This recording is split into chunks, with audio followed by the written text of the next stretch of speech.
Olá, bom dia. Meu nome é professor Luiz, sou professor de Química e hoje nós vamos ver a introdução à atividade 2 do componente curricular Equilíbrio e Movimento, ok? Muito bem. Introdução à atividade 2. Aprofundamento, Corpo, Saúde e Linguagens, Unidade Curricular Corpos em Movimento, Cultura e Ciências da Unidade Curricular 1, componente curricular Equilíbrio em Movimento. Então, componente, nós vamos aqui hoje, enfatizar a habilidade MFCNT02, que é levantar e testar hipóteses sobre variáveis que interferem na dinâmica de fenômenos da natureza e de processos tecnológicos com ou sem o uso de dispositivos e aplicativos digitais, utilizando procedimentos e linguagens adequados à investigação científica. A habilidade do currículo paulista que vamos dar ênfase, analisar e representar, com ou sem o uso de dispositivos e de aplicativos digitais específicos, as transformações e conservações em sistemas, que envolvam quantidade de matéria, de energia e de movimento, para realizar previsões sobre os seus comportamentos em situações cotidianas e em processos produtivos que priorizem o desenvolvimento sustentável, o uso consciente dos recursos naturais e a preservação da vida em todas as suas formas. Então, o objetivo da nossa aula é apresentar este componente curricular, que vai versar sobre a segunda atividade, retomar transformações químicas e investigar as diferentes definições para a palavra equilíbrio. Muito bem, diário de bordo. Sugerimos a todos os estudantes que tenham o seu diário de bordo, que nele sejam feitas as devidas anotações. O diário de bordo é importante e é fundamental para quando nós chegarmos no momento final da nossa atividade, que é o momento da sistematização do conteúdo que foi aprendido. Certo? É necessário que tenha essas anotações, para que o aproveitamento aconteça de maneira adequada e proveitosa para o estudante. Está bem? Equilíbrio em movimento. Então, nós vamos aqui hoje iniciar nossa habilidade, onde nós faremos uma investigação e uma análise de reações em equilíbrio químico. E os objetos de conhecimento que nós vamos averiguar aqui são reações químicas, a química dos músculos, transformações, energia química, ligações químicas e todas as consequências que essas ligações químicas possam ter para os processos de equilíbrio que ocorrem nos seres vivos. Muito bem, continuando. Então, primeira coisa, retomando o que nós já vimos, o conceito de equilíbrio é um processo de troca de matéria entre dois meios, até que a velocidade de troca entre ambos seja igual, ou seja, quando a velocidade direta de uma reação química, por exemplo, é igual à inversa. Então vamos retomar o conceito de equilíbrio que nós já vimos em aulas anteriores. O equilíbrio químico ele vai acontecer sempre que eu tiver uma reação sendo conduzida, tá bem? Então eu tenho a reação direta, que é aquela onde eu tenho a combinação dos reagentes, cujo objetivo é formar produtos, certo? É isso que nós temos que compreender. Reação direta é aquela que eu tenho interesse, é onde eu combino meus reagentes a fim de realizar a formação dos meus produtos. É isso que nós temos que compreender.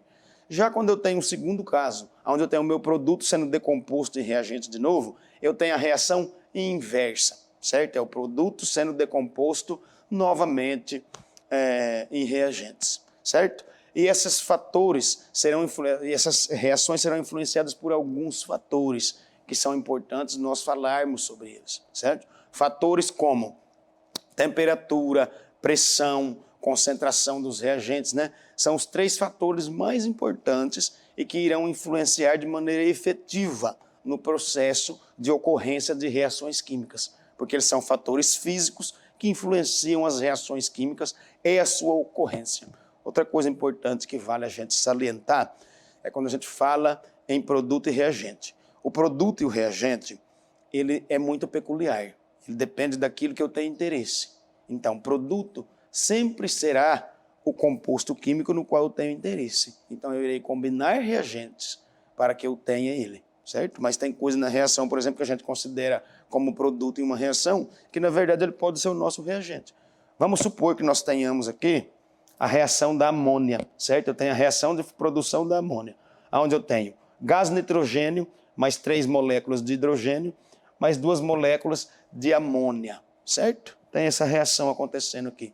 Aqui o meu objetivo é fabricar amônia, certo? Mas se caso o meu objetivo fosse produzir gás hidrogênio ou gás nitrogênio, eu estaria decompondo essa amônia termicamente, certo? Para que eu pudesse, então, obter os meus produtos de interesse. Então, o produto sempre vai ser aquele composto no qual eu tenho interesse. Sempre vai ser assim. E o reagente sempre serão aqueles materiais, né? Aqueles compostos que eu irei combinar para obter o meu produto, ou que eu irei decompor para obter os produtos que eu desejo, certo? Que isso fique claro para que nós entendamos bem. Então, reação química é um processo onde uma ou mais substâncias sofrem modificação em suas propriedades físicas e químicas. Então, toda vez que nós temos, né, um reagente, um produto, seja lá o composto químico que for, que ele passa por reação química, ele sofre uma modificação na sua característica química. Quando nós falamos em modificações químicas, nós estamos falando de modificações na estrutura da matéria. Se eu modifico a estrutura da matéria quimicamente, automaticamente eu irei conferir a elas novas propriedades físicas e químicas, certo? Então, quais são essas propriedades físicas e químicas que eu vou modificar? Propriedades químicas, eu vou mexer com reatividade, né? Eu vou alterar a reatividade daquele composto, eu vou alterar a solubilidade, características físicas, eu altero ponto de fusão, ponto de ebulição, solubilidade, certo? Quando a gente fala solubilidade, sempre estamos, né, falando da água, da solubilidade em água, porque a água é o nosso solvente universal, tá bom?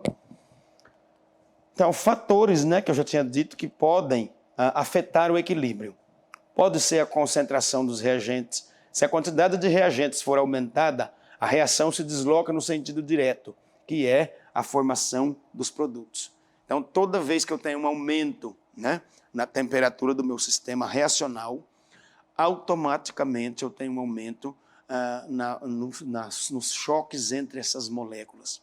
Conforme essas moléculas chocam-se entre si, mais efetivamente vai ocorrer a formação do produto. O choque molecular, ou a teoria das colisões, né, nos diz que é indispensável que hajam choques entre átomos e moléculas e as partículas de um sistema para que eu tenha mais produto sendo produzido. Se eu tenho choque, eu tenho energia cinética bastante alta. E esse aumento, né, de choques, além da concentração influenciar, nós temos também a influência da temperatura, porque cada vez que eu vario a temperatura, eu estou transferindo calor para um processo reacional.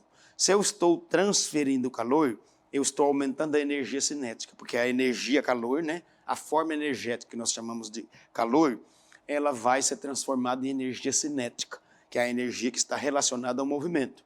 Assim como nós vimos lá na física, né, logo após o estudo das leis de Newton.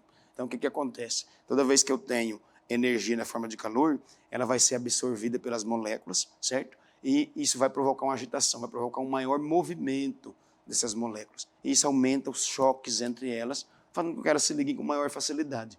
E, consequentemente, há um aumento na produção dos produtos desejados. Está bem? Então, a concentração dos reagentes, eu tenho muitas partículas no sistema, e isso vai fazer elas ficarem perto. Quanto mais perto elas estiverem, mais choques nós teremos. Então, a concentração dos reagentes. Se a quantidade de reagentes for aumentada, a reação se desloca no sentido direto, que é a formação de produtos. A concentração dos produtos.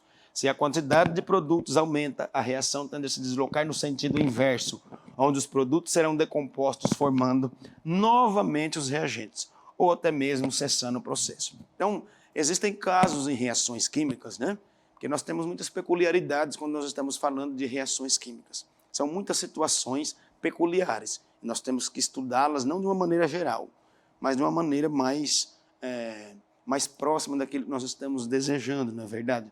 Então, se eu tenho uma concentração de produto que vai ficando muito alto naquele sistema e eu não tenho uma forma de retirar aquele produto e armazenar, automaticamente ele vai fazer o processo da reação inversa. Ele vai começar a atrapalhar o processo reacional.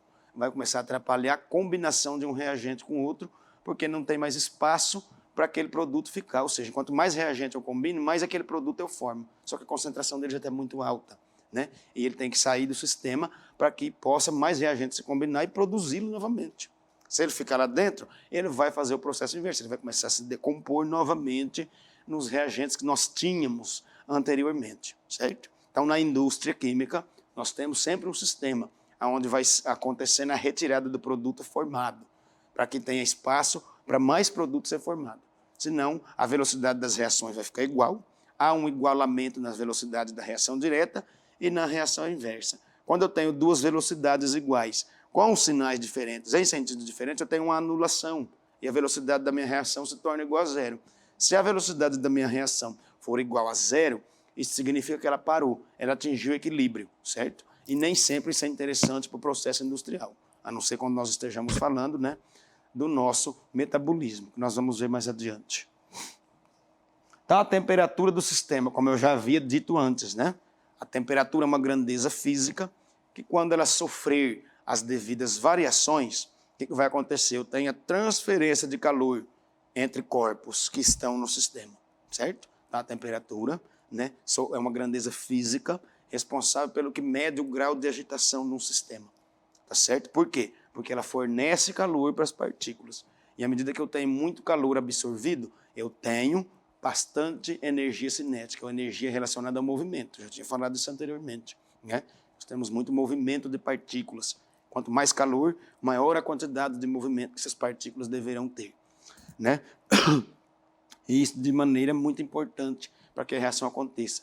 Porque se eu tenho muita energia cinética, muito movimento, eu tenho maior possibilidade, maior probabilidade dos sítios ativos das partículas se encontrar. Sítio ativo é uma região específica, onde a molécula se liga com outra, ou a partícula se liga com outra, para dar origem a um composto. Então, esses sítios ativos têm mais chance de se alinhar e de reagir. E como consequência dessa reação química, nós temos um maior índice na formação dos produtos. Está bem?